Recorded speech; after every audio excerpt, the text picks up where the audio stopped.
اور اس کے لیے بھی 26 اپریل یعنی کل کی ڈیڈ لائن ہے 21 ارب روپے دینے ہیں، اور 27 کو پھر حکومت نے اور الیکشن کمیشن نے بتانا ہے کہ وہ پیسے ٹرانسفر ہوئے ہیں یا نہیں۔ اس میں یہ بھی چیف جسٹس نے لکھا ہے حکم نامے میں کہ حکومت نے اگر ایسا نہیں کیا تو یہ عدالتی حکم کی خلاف ورزی اور حکم عدولی تصور کی جائے گی، جس کے بہت سیریس کانسیکوینسز ہیں۔ اور عدالت نے یہ بھی یاد دہانی کرائی تھی اپنے 20 اپریل کے حکم میں کہ تمام جو ایگزیکٹو ادارے ہیں، جو انتظامی ادارے ہیں، وہ سپریم کورٹ کے احکامات پہ عمل درآمد کرانے کے پابند ہیں،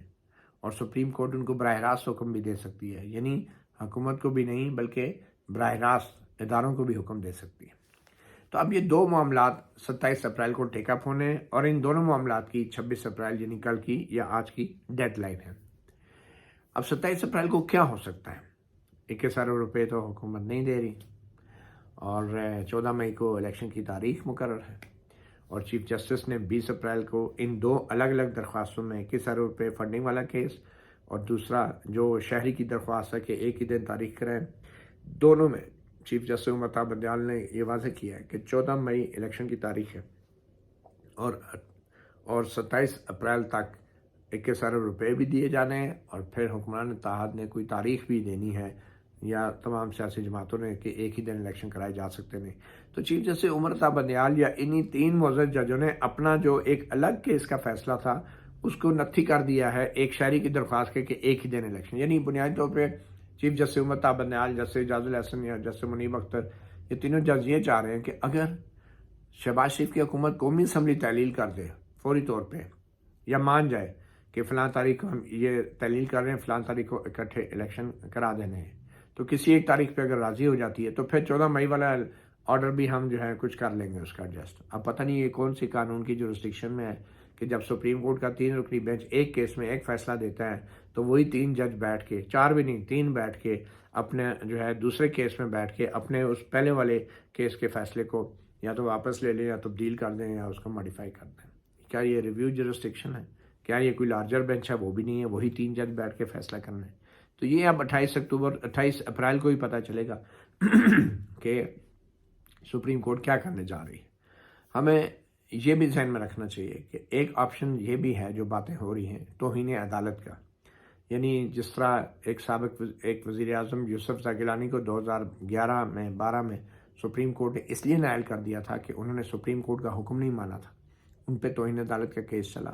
اور ان کو عدالت کے اندر صرف عدالتی وقت تک کی جیل کی سزا سنائی تھی، یعنی کورٹ جب تک اٹھتی نہیں ہے اور وزیر اعظم کمرہ عدالت میں اگر کھڑے رہتے ہیں اور کورٹ کی ٹائم ختم ہو جاتا ہے، 1 منٹ کا بھی ٹائم رہ گیا تھا، تو وہ سزا ہوگی، یعنی کہ وہ سزا یافتہ ڈکلیئر ہو گئے، کنوکٹ ہو گئے، جس کے بعد وہ اپنے عہدے سے سپریم کورٹ نے پھر ان کو ہٹا دیا تھا،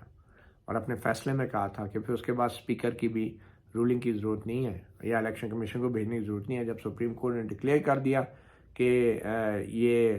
سزا ہوگی کنٹمپٹ آف کورٹ میں، قید کی سزا ہوگی، جیل نہ گئے، عدالت کے اندر کی سزا ہوگی، 1 منٹ کی ہوگی، وہ قید ہے، کنوکشن ہے، سزا یافتہ ہو گئے،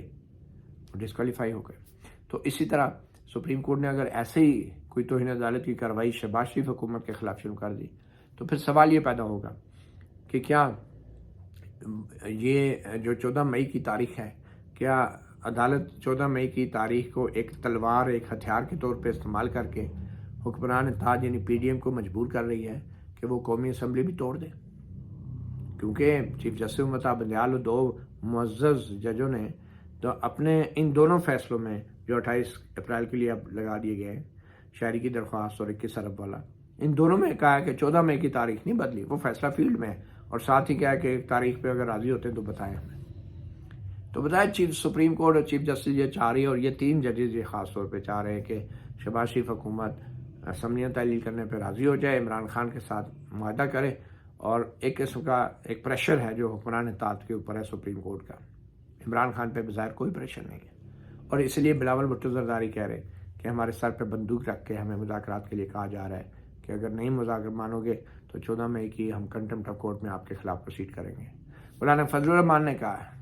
کہ یہ ہماری توہین کی جا رہی ہے، ہمیں ڈرایا دھمکایا جا رہا ہے کہ آپ عمران خان کے ساتھ مذاکرات کرو اور اس کے ساتھ معاملہ طے کرو۔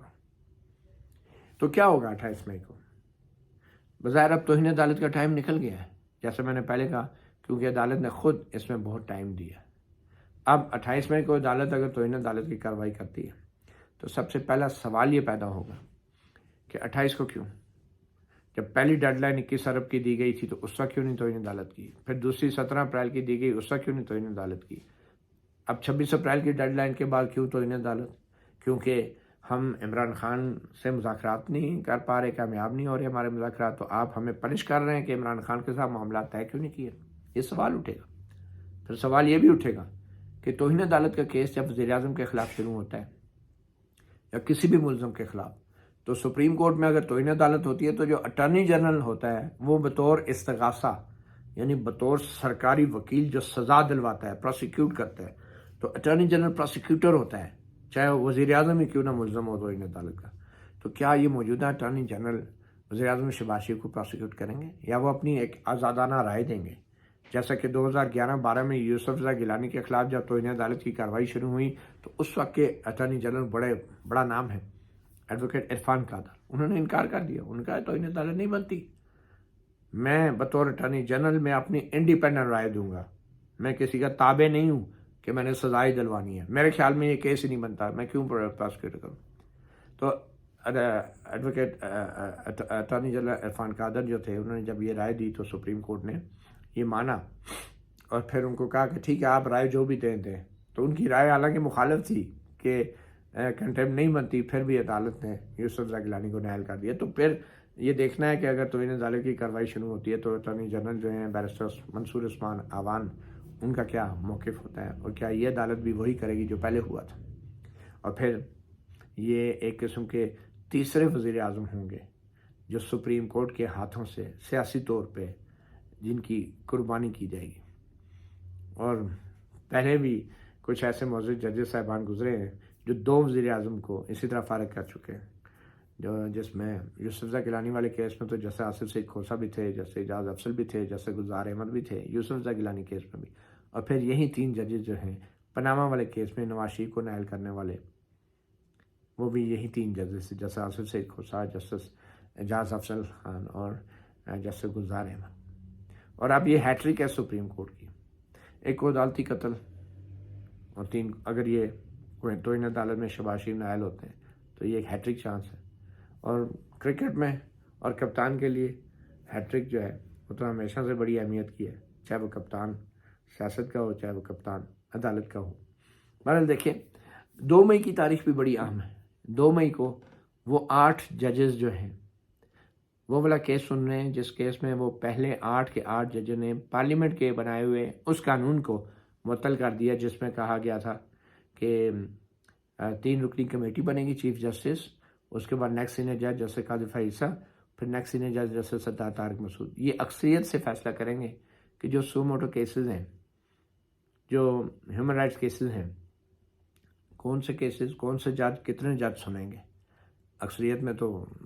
جیسے قاضی عیسیٰ، سردار طارق مسعود نے مل کے کر دینا تھا، مگر وہ قانون ابھی بنا نہیں تھا کیونکہ ابھی پریزیڈنٹ نے دوسری بار سائن کرنے سے انکار کیا تھا اور چند دن باقی تھے، وہ آئین کے مطابق از خود ہی قانون لاگو ہو جاتا۔ اس سے پہلے 8 ججوں نے بیٹھ کے اس قانون کو معطل کر دیا کہ جب بھی یہ ہوگا تو یہ معطل تصور ہوگا۔ تو 2 مئی کی اب تاریخ ہے اور اس میں تمام سیاسی جماعتوں کو بھی بلا رکھیں، اور کہاں بلا نہیں رکھے بلکہ کہا گیا کہ وہ اپنے وکیلوں کے ذریعے پیش ہو سکتے ہیں۔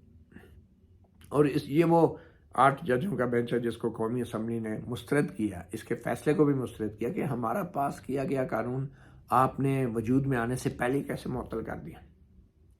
تو دیکھیں اگر 27 اپریل کو یعنی کل پرسوں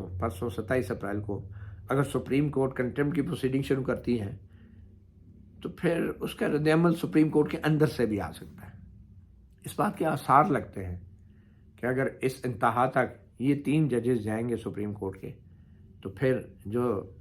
بظاہر جو 7 ججز ہیں وہ بھی ریکارڈ پہ ضرور کچھ نہ کچھ لائیں گے۔ وہ کیسے لائیں گے یہ تو تبھی پتہ چلے گا، شاید کوئی روایتی طریقہ نہ ہو مگر کچھ نہ کچھ ضرور رد عمل ہوگا۔ اور پھر 2 مئی کو کیا سیاسی جماعتیں 8 ججوں کے سامنے پیش ہوں گی؟ وکیلوں کے ذریعے خود نہ بھی جائیں، کیا ان کے وکیل پیش ہوں گے یا وہ بائیک آؤٹ کریں گے کیونکہ پہلے ہی ان 8 ججوں کو مسترد کر چکے ہیں۔ مگر بہرحال سیاستدان تو سیاستدان ہوتا ہے، ہم سب اچھی طرح جانتے ہیں کہ ان 3 ججوں کے سامنے بھی سارے سیاستدانوں نے، سیاسی جماعتوں نے آ کے تقریریں کی، اور شاید تقریروں کا یہ فائدہ ہوا کہ تھوڑا کم از کم وقت مل گیا اور چیف جسٹس کو بھی فیس سیونگ مل گئی۔ اتنے میں ایک شاعری کی درخواست بھی آ گئی، چیف جسٹس نے اس کو بھی ٹیک اپ کر لیا۔ تو چیف جسٹس بھی جو ہے وہ اسٹک اینڈ کیرٹ پالیسی اپنا رہے ہیں، اور سیاسی جماعتیں بھی جو ہیں بائیک آؤٹ کا اعلان کر کے پیش ہو رہی ہیں، اور ایک قسم کا تھرڈ آپشن رکھی ہوئی ہے ایک شاعری کی درخواست پہ۔ تو اگر کوئی تاریخ پہ راضی نہ ہوا کل 26 اپریل کو، جس پہ پی ٹی آئی بھی راضی ہو گئی، اگر وہ نہ ہوا، اب دیکھنا یہ کیا وہ تاریخ چیف جسٹس امتا بندیال کی 16 ستمبر کی ریٹائرمنٹ سے پہلے کی ہوگی یا بعد میں ہوگی، یہ بھی بڑا اہم ہے۔ یہ صرف اب عمران خان کو الیکشن کی تاریخ پہ مطمئن کرنا چیلنج نہیں ہے، چیف جسٹس صاحب نے بھی، اب ان کی بھی بظاہر یہ خواہش لگتی ہے کہ وہ اپنی ریٹائرمنٹ سے پہلے کی کوئی تاریخ ان کو مل جائے۔ یہ بھی اب بہت بڑا سوال ہے۔ تو وہ تو لگتا نہیں ہے، کیونکہ حکمران اطاعت بظاہر کسی صورت میں بھی موجودہ صدر مملکت اور موجودہ چیف جسٹس کے ہوتے ہوئے شاید الیکشن پر راضی نہ ہو، اور اگر ایسا نہیں ہوتا اور چیف جسٹس انتہائی اقدام اٹھاتے ہیں اور ایک نیا توہین عدالت کی کارروائی شروع کرتے ہیں، تو پھر اس کے بعد سپریم کورٹ کے اندر سے بھی ایک نئی قسم کی جنگ کا آغاز ہو سکتا ہے، جس سے بہت نقصان ہو سکتا ہے۔ ملک کا نقصان ہوگا، اداروں کا نقصان ہوگا، آئین پاکستان کا نقصان ہوگا، اور ویسا ہی ہو سکتا ہے جیسا پہلے بھی ہم دیکھ چکے ہیں سپریم کورٹ کے اندر تقسیم کا کیا نتیجہ ہوتا ہے، وہ ہم سب دیکھ چکے ہیں۔ خدا نہ کرے ایسا کچھ ہو، مگر بظاہر اس بار گیند عدالت کی کورٹ میں ہے۔